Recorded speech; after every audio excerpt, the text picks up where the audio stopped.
ഇത് പോയില്ല. പിന്നെ സംഭവം എന്താ പറയുക, ഇതിവിടെ ടച്ചായിട്ടില്ല. പിന്നെ അടുപ്പിക്കാൻ ഒരു മാർഗമില്ല.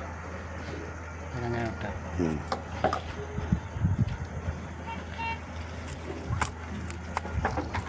ഹസനിലെ മേസ്ത്രിയാണത്. അവൻ പടംകാരനാണ് കേട്ടോ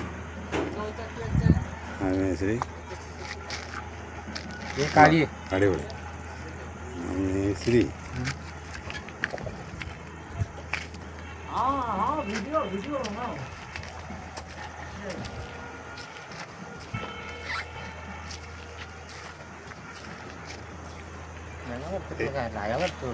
ഇത് പൂത്തല്ലുകാരനാണ് കേട്ടോ. പേരെന്ത്? രാജനോ? രാജൻ. ഇത് നമ്മുടെ സ്നേഹിതൻ ശ്രീനിവാസൻ. ഹായ്. പടവാണ്.